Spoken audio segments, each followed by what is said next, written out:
Amém? Uma boa noite a todos, uma boa noite a quem assiste também esse culto abençoado. Amém. Que o Senhor possa então nos conduzir. Amém. Nessa noite. Convido os irmãos a abrirem nossas Bíblias em Gênesis, capítulo 16.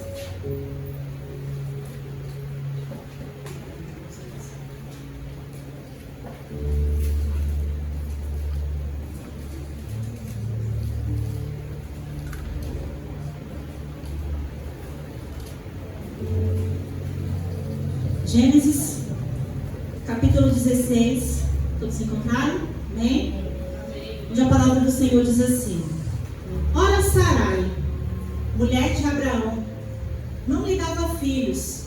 Tendo, porém, uma serva egípcia por nome Agar, disse Sarai a Abraão: Eis que o Senhor me tem impedido de dar à luz filhos.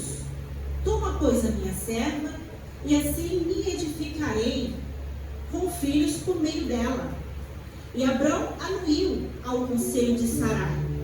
Então Sarai, mulher de Abrão, tomou Agar, egípcia, sua serva, e deu-a por mulher a Abrão, seu marido, depois de ter ele habitado por 10 anos na terra de Canaã. Ele a possuiu e ela concebeu. Vindo ela que havia concebido, foi sua senhora por ela desprezada. Disse Sarai a Abrão: Seja por ti, sobre ti, a afronta que se me faz a mim. Eu te dei a minha serva para possuíres, ela porém vendo que concebeu, desprezou-me. Julgue o Senhor entre mim e ti. Respondeu Abrão a Sarai: A tua serva está nas tuas mãos. Procede segundo melhor te parecer. Sarai humilhou-a e ela fugiu de sua presença. Tendo achado o anjo do Senhor junto a uma fonte de água no deserto, no caminho de Sur, disse-lhe Agar, serva de Sarai: De onde vens e para onde vais? Ela respondeu: Fujo da presença de Sarai, minha senhora. Então lhe disse o anjo do Senhor: Volta para a tua senhora e humilha-te sob tuas mãos. Disse-lhe mais o anjo do Senhor: Multiplicarei sobremodo a tua descendência, de maneira que por numerosa não será contada. Disse-lhe ainda o anjo do Senhor: Concebestes e darás à luz um filho, a quem chamarás Ismael, porque o Senhor te acudiu na terra, na tua aflição. Ele será entre os homens como um jumento selvagem, e sua mão será contra todos e a mão de todos contra ele. E habitará fronteiro a todos os teus irmãos. Então ela invocou o nome do Senhor, que lhe falava: Tu és Deus que vê. Pois disse ela: Não olhei eu neste lugar para aquele que me vê? Por isso aquele poço se chama Belarrói, está entre Cádiz e Berete. Amém. Até aqui. Graças a Deus. Eu estou muito feliz em estar aqui e agradeço desde já pela oportunidade, pelo convite que os irmãos me fizeram estar aqui. Confesso que é uma grande surpresa e não esperava. Então agradeço imensamente o convite dos irmãos e que Deus possa estar falando conosco nessa noite através dessa palavra. Amém? A gente sabe que antes desse ocorrido, do início dessa história, que se inicia aqui no capítulo 16, o Senhor já havia feito uma promessa a Abraão referente a uma grande descendência, uma grande nação que surgiria a partir de ti. Contudo, ele já avançado em idade, ele inclusive em uma conversa com Deus já havia dito: Senhor, como pode surgir de mim uma grande nação se o Senhor não me deu herdeiros? É bem provável que o meu herdeiro seja um servo que eu tenho em casa. Ele nasceu, foi criado em casa, meu servo Eliezer. Então como pode surgir de mim uma grande nação? Como pode ser ela numerosa se o Senhor não me deu herdeiros? Se o Senhor diz não, este servo não será seu herdeiro. A grande nação surgirá de ti, será um filho teu. Mas alguns anos vão se passando e Sarai e Abrão já avançados em idades. E eu imagino aqui, nesse momento, o quanto isso talvez já tenha tomado Sarai como uma forma de angústia. Porque apresentam-se algumas problemáticas no início do capítulo 16, em que Sarai, por exemplo, atribui a sua esterilidade como uma adversidade ao cumprimento da promessa de Deus. É como se a sua condição, de alguma forma, fosse um impedimento para aquilo que Deus pudesse fazer. A sua esterilidade, aquela sua condição que deveria ser tomada como um passo de fé, é visto como algo que, de algum modo, impede o agir de Deus para o cumprimento da promessa que ele faz a Abrão. E talvez ela, eu não sei o que se passa no seu coração, na sua mente, mas talvez ela, com o passar do tempo, e aquela promessa que não foi dita uma única vez ao seu marido, talvez ele tenha ressoado como uma possibilidade de Deus lhe dar ali uma oportunidade de agir de alguma forma. Então ela olha para isso e diz: Deus fez uma promessa, meu marido precisa de um herdeiro para que de fato venha surgir essa grande nação a partir dele, mas o Senhor me impede de ter filhos, porque ela mesma diz: o Senhor me impediu de ter filhos, então talvez eu tenha de agir. Quanto à sua esterilidade, ela não poderia fazer nada. Não existe nada que a mão humana naquele momento pudesse fazer. Então ela pensa: se Deus me impediu de ter filhos, meu marido precisa de um herdeiro para que a promessa de Deus então se cumpra, tome então meu esposo, a minha serva, para que então a promessa de Deus possa se cumprir. É como se fosse uma forma de tentar ajudar Deus a realizar o cumprimento da sua promessa.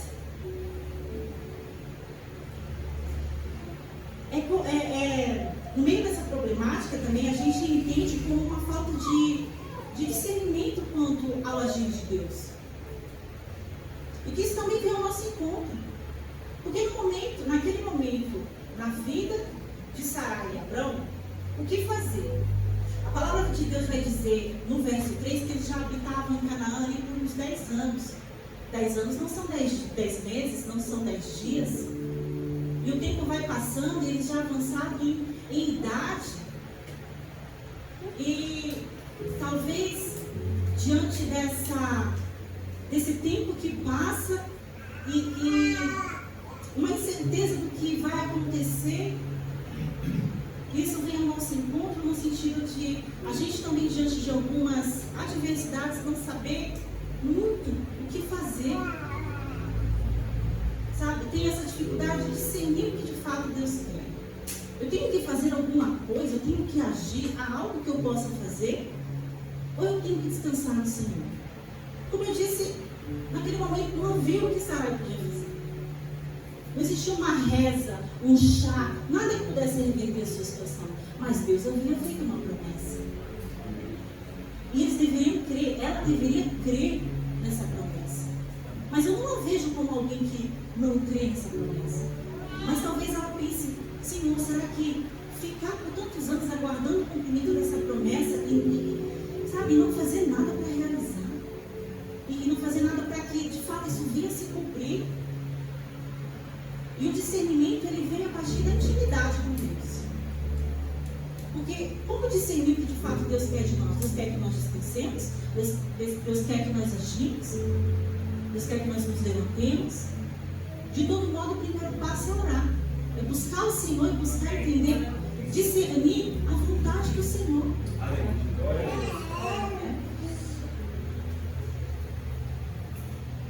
Ela diz que, acho que no verso 2 ela diz assim: o Senhor tem me pedido de dar à luz, toma pois a minha serva, e assim me edificarei por meio dela.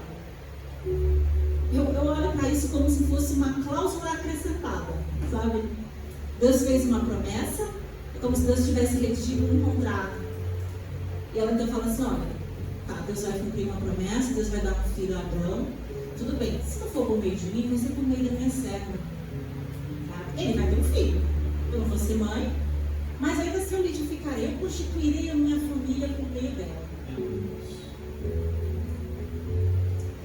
E ela toma uma atitude de tentar ajudar Deus, sabe? Adiantar o processo, fazer com que de fato isso fosse fluir, que a promessa fosse fluir, fosse acontecer.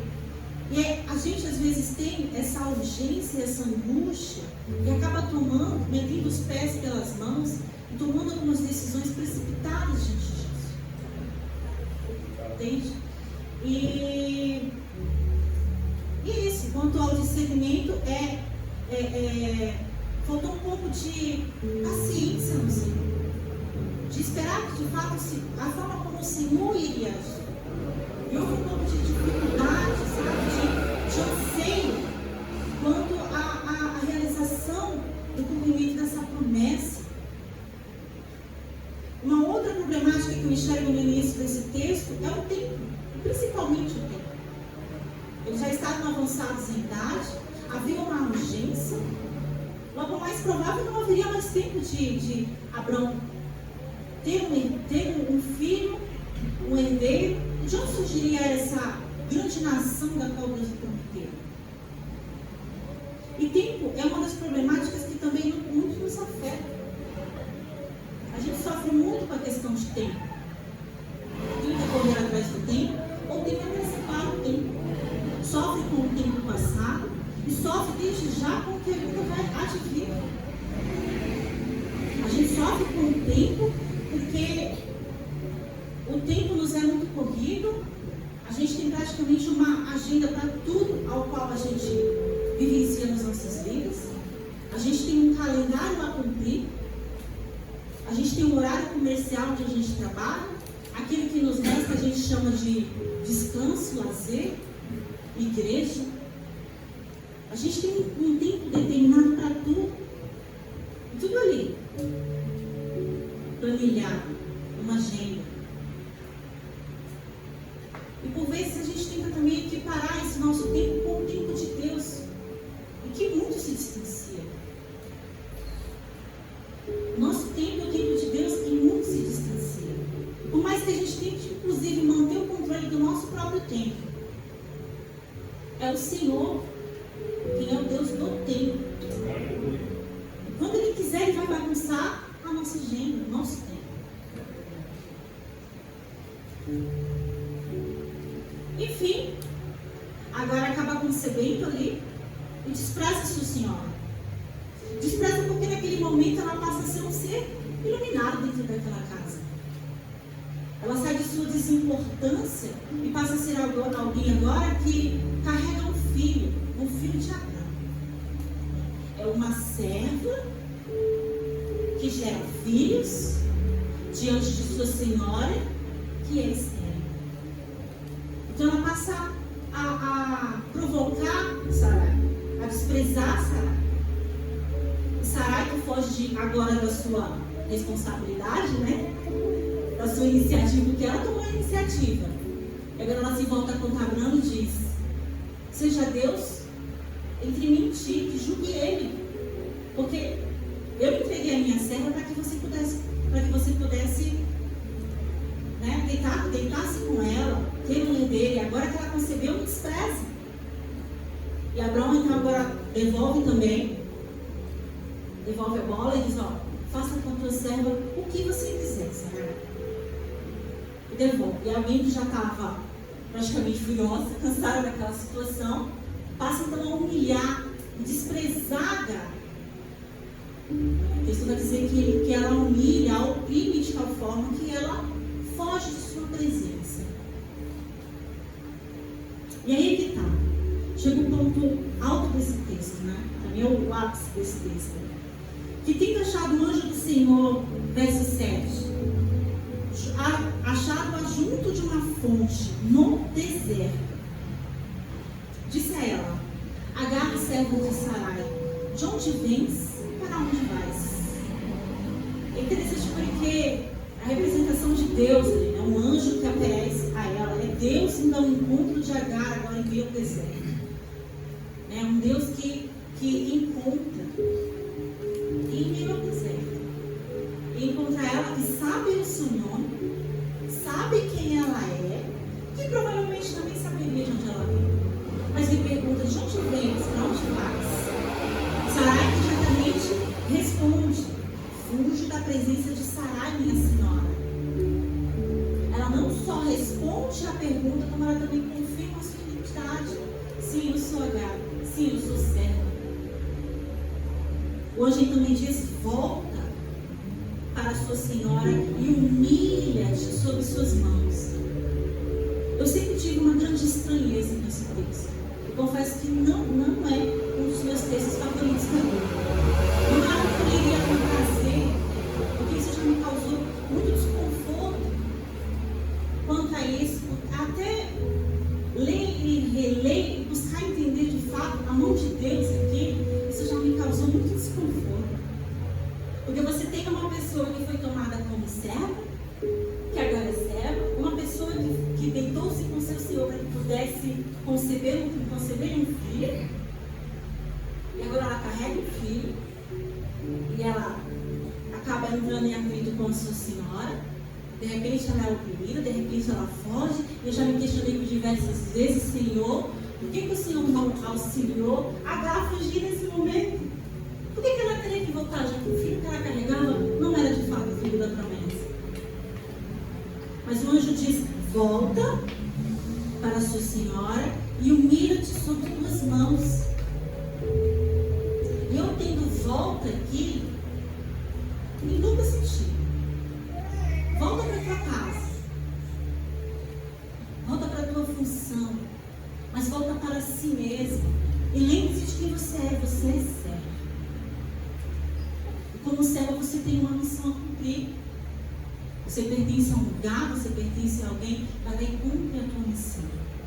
Mas o anjo não me dá só uma instrução, né? Não lhe ordena só que retorne, mas também diz o anjo do Senhor, verso 10: multiplicarei sobremodo a tua descendência, de maneira que, por numerosa, não será contada. Isso a gente já viu anteriormente. A gente sabe a quem Deus havia prometido isso.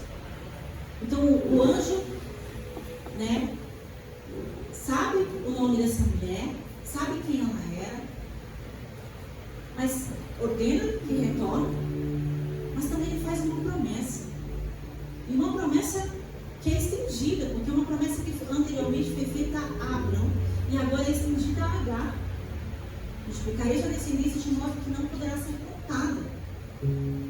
O anjo ainda continua e diz: concebeste e dará à luz a um filho, a quem chamará Ismael, porque o Senhor te ouviu na tua aflição. Ela vai voltar para casa, ela vai voltar sob o jugo de sua senhora, mas agora ela vai voltar com uma promessa. E ela vai voltar com algo que o Senhor lhe confiou, que é um filho. E o filho do qual ela vai chamar pelo resto de sua vida. E todas as vezes em que chamar, ela vai se lembrar agora de Deus, de alguém que por acaso encontrou ela no deserto. E vai se lembrar porque ele mesmo a instrui a colocar o nome de Ismael, para que sempre se lembre: o Senhor te ouviu na tua aflição. E ele ainda diz sobre o futuro, né? Ainda faz colocações sobre o futuro de Ismael. Será como um jumento selvagem, a sua mão será contra todos e a mão de todos contra ele, e habitará fronteiro a todos os seus irmãos. E a gente sabe que isso se cumpriu. Ainda hoje a gente sabe, a gente vê os noticiários sobre possíveis não, de fato, os conflitos no Oriente Médio, por exemplo, e a gente sabe de onde se originou tudo aquilo. A palavra de Deus se cumprindo. Sim, ela teria um herdeiro, sim, haveria uma nação tão numerosa, tal como Deus havia prometido a Abraão, sim, mas também Deus já havia colocado aqui de que forma seria essa nação,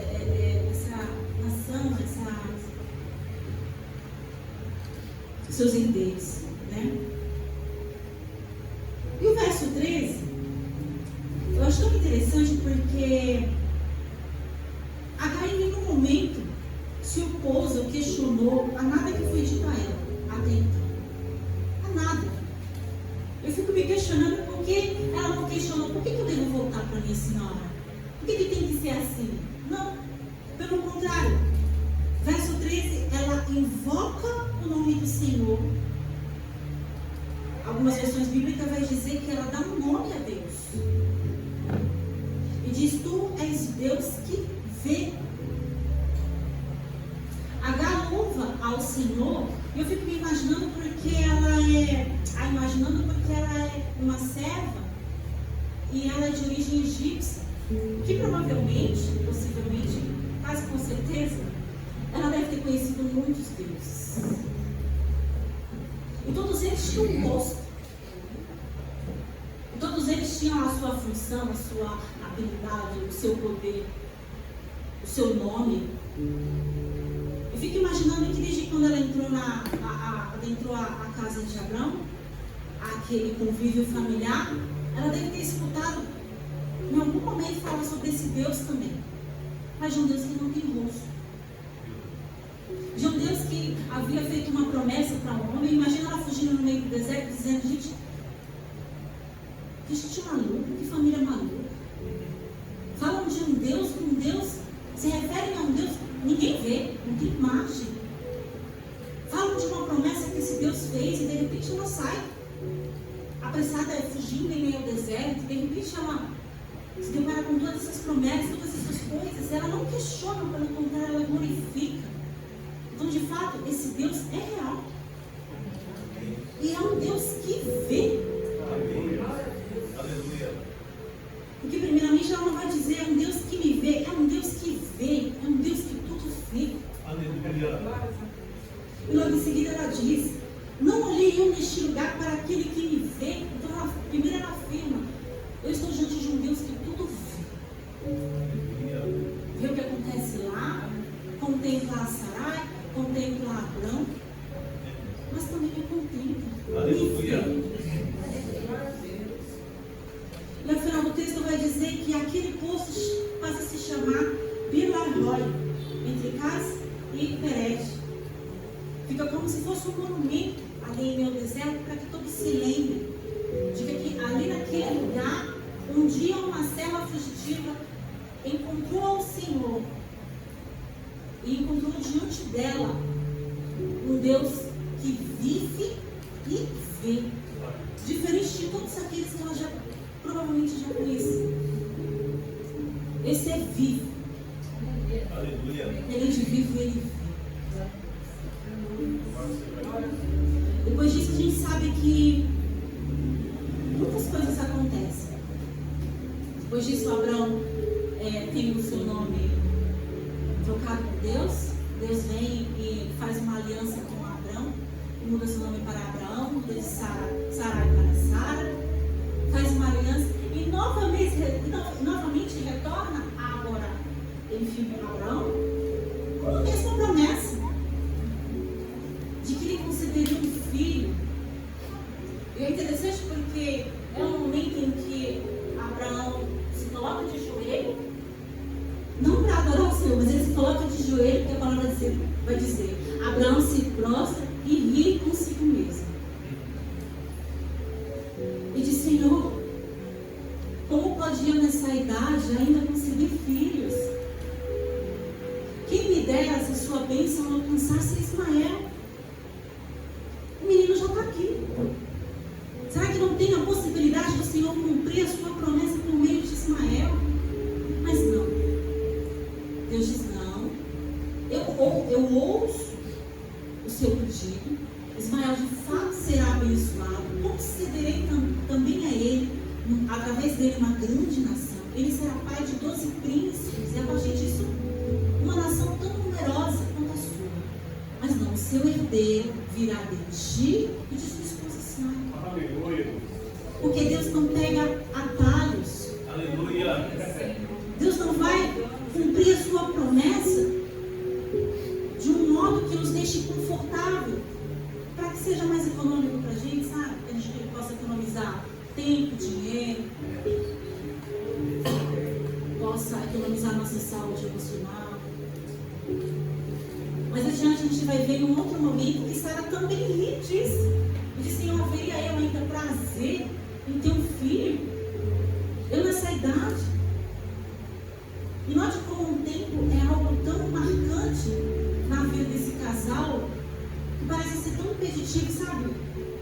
sei que Deus está cumprindo, mas poxa, já passou tanto tempo, a gente já tem um menino.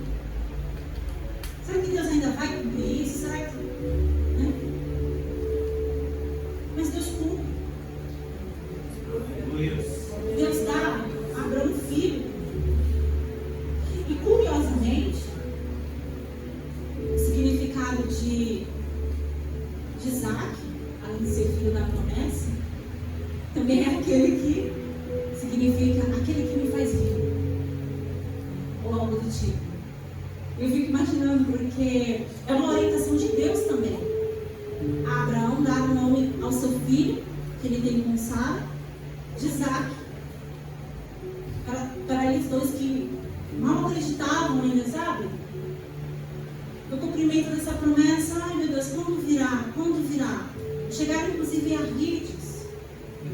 E de repente eles têm Isaac.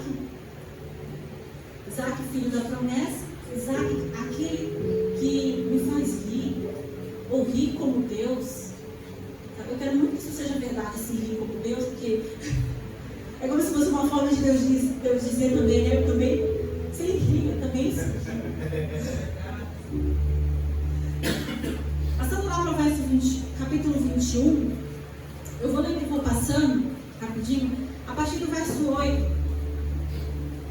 E diz assim: Isaac cresceu, foi desmamado, e nesse dia em que o menino foi desmamado, deu a Abraão um grande banquete. Capítulo 21, tá? 9, vendo Sara que o filho de Agar, a egípcia, ao qual ela dera a luz a Abraão, caçoava de Isaac. Disse a Abraão: rejeita essa escrava, seu filho, porque o filho dessa escrava não será herdeiro com Isaac, meu filho. Pareceu isso muito penoso aos olhos de Abraão, por causa de seu filho. E ele se imaginar, porque Abraão agora está feliz, ele tem um filho de fato com sua esposa, ele tem um filho de fato como o filho da promessa. Ele está no momento em que ele banqueteia e faz uma festa, porque esse seu filho da promessa acaba de desmamar. Mas Ismael é seu primeiro filho, é também seu filho. E ele se entristece com isso e fica meio penoso. Mas a colocação de Deus é tão perfeita referente a isso, que Deus vai dizer no verso 12 a Abraão, né? Não te pareça isso mal, por causa do moço e por causa da tua serva. Atende a Sara em tudo que há de disser, porque por Isaac será chamada a tua descendência. Deus coloca para Abraão: olha, isso te parece muito terrível o que você vai fazer a pedido de sua esposa. Você vai pegar o seu filho e vai despedi-lo de sua casa. Mas embora isso pareça terrível, que isso não te pareça mal. O que Deus diz para ele é: eu tenho o controle de tudo. Eu sei o que vem após isso. Eu não desampararei também o menino. O que Abraão devia fazer a partir daqui é confiar em Deus. Porque colocar o menino em meio a um deserto com um pedaço de pão e um pouco de água é basicamente dar uma sentença de morte para uma criança e uma mãe em meio ao deserto. Mas o Senhor diz: embora te pareça terrível, não entenda como isso sendo algo mal. Despeça a mãe, a criança, faça tudo o que sua esposa pedir.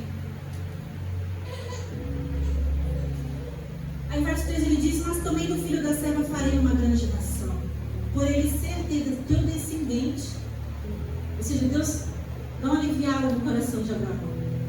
Não se preocupa, porque se Deus prometeu para Abraão, naquele momento, em algum momento da sua vida, que ele teria um filho, que dele descenderia uma grande nação, e Deus cumpriu, porque Abraão vive naquele momento o cumprimento da promessa de Deus, e Deus também cumpre ao seu filho Ismael. Abraão só deveria descansar no Senhor, confiar em Deus. Levantou depois Abraão de madrugada, tomou pão, um odre d'água, pôs as costas de Agar, deu no menino e a despediu. Ela saiu, andando errante pelo deserto de Berseba. Tendo-se acabado a água do odre, colocou o menino debaixo de um arbusto E afastando-se, foi sentar-se de fronte, à distância de um tiro de arco, porque dizia: assim não verei morrer o menino. E sentando-se em frente dele, levantou a voz e chorou. Eu imagino o desespero de Agar, porque era uma mãe, vendo todos os seus recursos acabar, e a possibilidade da morte logo em seguida, porque em meio ao deserto sem água, a possibilidade da morte. É só esperar, que ela vê. Isso lhe pareceu tão assustador e angustiante que ela esconde o menino debaixo de uma moita, para não vê-lo morrer. Ela levanta sua voz e chora, ou seja, ela clama. Alguém que levanta a voz e chora, está clamando em meio ao deserto. Mas Deus, porém, ouve a voz do menino. E o anjo de Deus chamou do céu Agar e lhe disse: que te aflige, Agar? Eu acho tão bonito essa colocação de Deus, porque quem clama no deserto é Agar. Mas o anjo do Senhor, a voz que vem do céu, diz: Deus ouviu a voz do menino. Deus ouviu a voz daquilo aqui Deus havia confiado a Agar. Deus havia confiado a Agar uma criança, para que ela cuidasse. Deus fez a ela uma promessa. E naquele momento Deus ouve a voz do menino que se volta para Agar e questionando: o que te aflige? Exatamente o nome que Deus deu a Ismael, para que ela nunca se esquecesse de que em algum momento no meio do deserto Deus já havia escutado ela. Ela estava desamparada em meio ao deserto e o Senhor a encontrou. E dessa vez nada lhe apareceu, apenas uma voz, porque não era mais necessário aparecer. Ela já teve encontro com esse Deus uma vez, e ouvindo uma voz que vem do céu, podendo dizer qualquer coisa, ela saberia de que veio essa voz. O anjo diz: não te aflige, porque Deus ouve a voz do menino, não sua voz. A sua voz eu já te ouvi. Eu ouço a voz do menino, aquilo que eu te confiei, que você deu o nome de Ismael, que significa Deus te ouve, que é na tua aflição. Então o que te aflige? Parece que você esqueceu da promessa que eu te fiz. Porque se Deus prometeu que descenderia do menino uma grande nação, por que ele morreria em meu deserto? Erga-se, levanta o rapaz, segura-o pela mão, porque eu farei dele um grande povo. Aleluia. E abrindo-lhe Deus os olhos, viu ela um poço de água, e indo a ele, encheu de água o odre e deu de beber ao rapaz. Havia diante dela um poço. A palavra de Deus não diz que Deus fez aparecer um poço. Havia próximo a ela uma fonte de água, mas ela não viu. Grande era a tua angústia. E não só angústia, como ela também parece que havia se esquecido do Deus que um dia a encontrou também no deserto. Porque Deus vem de novo ao encontro dela no deserto. Mais uma vez, ao lado de uma fonte. Só que dessa vez ela não enxerga a fonte. Mas o Deus que tudo vê, como ela mesma via. Glorificado a Deus. Aleluia. Oh, glória. É um Deus que também abre a visão. Aleluia. Que a palavra de Deus diz que Deus lhe abre os olhos e ela vê diante dela uma fonte d'água. E erga-te, pega pela mão aquilo que eu te confiei e dá de beber. Deus estava com um rapaz que cresceu, habitou no deserto, se tornou flecheiro. E o último verso, para encerrar mesmo: habitou no deserto de Parã, e sua mãe que até então era serva, tinha uma situação como servo, servia a alguém, pertencia a alguém. Teve a possibilidade de casar com uma mulher na terra do Egito. Uma serva, que até então era serva, agora foi despedida pela sua senhora, vaga pelo deserto, vive ali pelo deserto. Então ela tem a possibilidade de casar seu filho com uma mulher. Ou seja, ela sai da situação de serva, ela não é mais uma serva. meditando nesse texto, eu fiquei pensando, nossa, embora parecesse tão sofrível a forma como Agar sai desse meio como ela estava, né? No meio daquela opressão, não colocando ela como um anjo, né? Como uma serva obediente, porque ela por vezes chegou a contender com sua senhora. Mas Deus é tão misericordioso que a sua misericórdia foi ao encontro de Sara, quando não só cumpre a promessa de Abraão, ele cura de uma esterilidade e Sara dá à luz a um filho na sua velhice. Deus é misericordioso referente a Abraão e lhe dá o filho da promessa. Deve pensar, nossa, antes tarde do que nunca. Mas Deus cumpre, e no tempo dele, porque quando Sara dá a luz ao filho, Deus diz, Sara deu a luz no tempo determinado pelo Senhor. Deus é misericordioso para com Ismael e permite que ele sobreviva.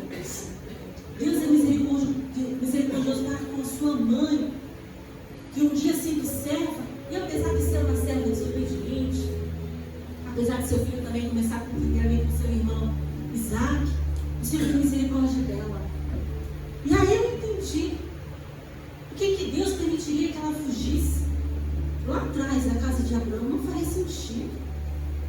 Uma mulher gestante em meio ao deserto, carregando um filho de Abraão, fugitivo, provavelmente nem sobreviveria. Era necessário que todos eles vivenciassem aquele processo. Todo mundo. Agar ia passar por esse processo também. Sarai colhendo as consequências da sua grande disposição em querer ajudar Deus, tomar a promessa pelas mãos. Todo mundo conviveria com aquilo por alguns anos, mas ao final, Deus é misericordioso com todos. Deus recorda a todos. Deus vai ao encontro da vida de todos aqui. E Deus estava com todos eles. Aleluia. Lá atrás, antes desse enredo se iniciar, em um momento em que Deus conversa com Abraão, ele lhe diz, grande será a tua descendência, e a sua descendência um dia herdará essa terra que eu te dou. Mas antes disso, ela peregrinará em terra alheia, terra estrangeira. Peraí. Serão também escravos durante 400 anos, mas um dia eu os livrarei desse jugo. Eu fico imaginando Abraão ouvindo isso. Sabe, Deus prevendo para ele, trazendo para ele algo que viria 400 anos depois. Tipo assim, Deus não impediria disso acontecer. Deus já estava mostrando para ele o que ia acontecer. Eles seriam prisioneiros, seriam escravizados, mas um dia eu os livrarei. E aqueles a quem esperam se sujeitar não ficarão impunes. Deus já estava trazendo algo que aconteceria 400 anos depois e já trazendo tudo o que aconteceria e como aconteceria. E a gente olha para a história de Agar e parece às vezes tão triste, injusto por vezes. Mas foi da forma como Deus quis.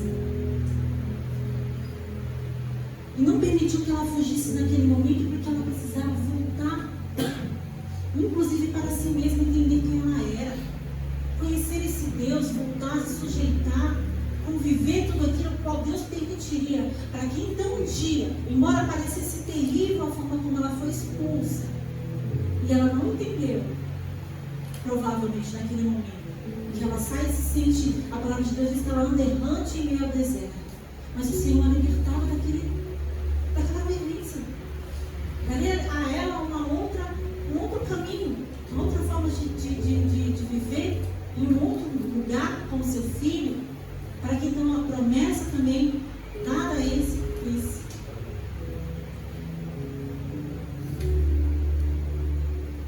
E o Deus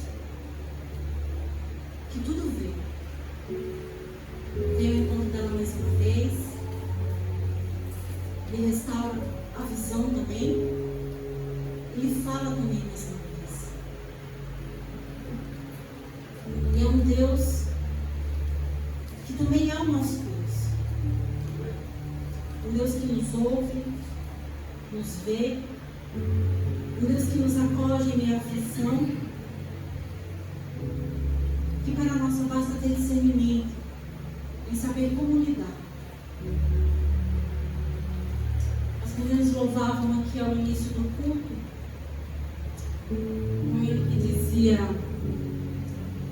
há um lugar em que ninguém me enxerga, há um lugar em que ninguém me enxerga, mas os olhos me veem. Isso vem direto como uma flecha no meu coração, porque foi exatamente o que eu pensei quando eu li a história de Agar. E quando ela mesma se refere a Deus, ela se refere a um Deus que vê tudo, mas a um Deus que também a vê. Há um Deus que nos enxerga como família, comunidade, sal da terra, mas um Deus que também nos vê individualmente, a cada um de nós. Recordo de uma vez que há 10 anos atrás, cerca de 10 anos atrás, eu já contei algumas experiências que eu vivenciei nesse período. Eu estava na faculdade de psicologia, numa universidade pública, morava numa república com alguns parentes indígenas, né? Então eu vivenciava ali. Minha família é de origem indígena, então eu compartilhava residência com alguns estudantes indígenas também. E eles praticavam diversos rituais. Era uma coisa muito terrível, uma opressão terrível que se vivenciava. Eu já compartilhei algumas experiências, né, que vivenciei lá, inclusive com alguns irmãos da minha terra. Mas tem uma em particular, da qual me recordo, de que eu me sentia muito só naquele lugar. Porque eu era uma pessoa temente a Deus, eu era uma pessoa que ia à igreja, e por isso era motivo de chacota. Porque todos eles faziam seus rituais, invocavam, incorporavam, e era algo terrível de conviver. Por vezes eu já cheguei a adoecer, já fiquei de cama, né? Já aconteceu diversas coisas naquele lugar. Mas eu me sentia só, eu me sentia desprezada. E uma madrugada em que eu não conseguia dormir, eu orei ao Senhor. Eu me coloquei de joelho no chão do quarto e orei ao Senhor, dizendo: Senhor, eu nem sei se o Senhor está me vendo, mas eu espero que o Senhor me veja. Eu espero que o Senhor me contemple nesse lugar, porque eu me sinto só. E a única coisa que eu te peço é: não me deixe ficar só. Permaneça comigo, fique comigo. Porque nesse lugar eu me sinto tão sozinha, tão rejeitada, tão oprimida. Ninguém gosta de mim nesse lugar, eu nem sei o que estou fazendo aqui. Mas se o Senhor estiver comigo, eu sei que eu vou superar.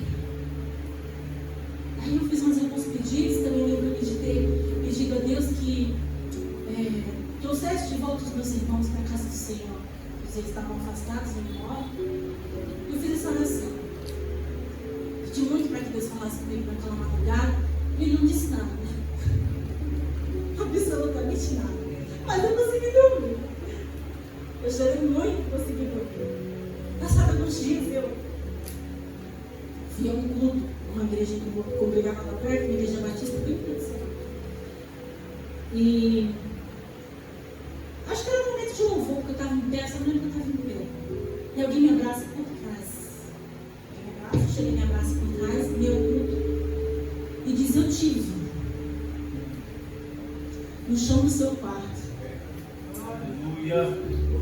De madrugada, quando você colocou o joelho no chão e disse que estava sozinho, você não me falou. Aleluia. Você nunca esteve sozinho. Glória. Porque eu sou o Senhor que tudo vê. Aleluia. E eu te vi naquela madrugada. Eu vi a tua súplica, eu ouvi a tua súplica. E eu tenho te acompanhado por todo o tempo. Você não está sozinho. E ainda me disse assim: todos os seus irmãos voltaram para mim. Mas será no meu tempo. Será quando eu quiser. Mas voltaram. Eu tenho 3 irmãos. O Rafael faz parte da nossa família Sal da Terra. Já voltou. O Robson também voltou. Aleluia. Falta um. Mas isso não me desespera. Porque eu tenho uma promessa. E eu creio num Deus que cumpre suas promessas. Tranquilamente. Aleluia. E não é nem a isso que eu me apego, já que eu creio num Deus que cumpre as suas promessas. Mais do que isso, eu creio num Deus que nos vê. Aleluia. Eu creio num Deus que me vê e que, independente da situação em qual eu estiver, Ele não vai me deixar sozinho. Glória. Eu não sei de que forma essa palavra veio ao seu encontro nessa noite, Glória. mas que você possa voltar para casa consolado. Aleluia. Porque o Senhor vê. O Senhor vê o nosso choro de madrugada. O Senhor vê a nossa angústia. O Senhor vê as tristezas a quais nós vivenciamos, as nossas adversidades. Mas Ele é o Senhor que tudo vê.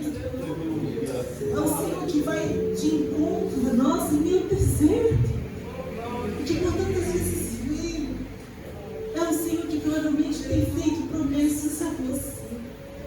Eu não sei se você não tem essa esperança que queima no seu coração. Mas Deus cumpre as suas promessas. Glória. Além de ser um Deus que vê, também um Deus que dá visão. Aleluia. Ele restaura a visão. É um Deus que ouve a aflição e é um Deus que fala. E fala de diversas formas. Ah, como o Senhor é bom e misericordioso. Que eu sou grata a Deus, porque Ele tem cuidado de nós. Eu agradeço a Deus por essa oportunidade. Que o Senhor nos abençoe. E mais uma vez sou muito grata a Deus pelo convite. E que será sempre um prazer compartilhar a palavra do Senhor. Que seja para todos nós sempre um prazer compartilhar aquilo que o Senhor tem feito nas nossas vidas.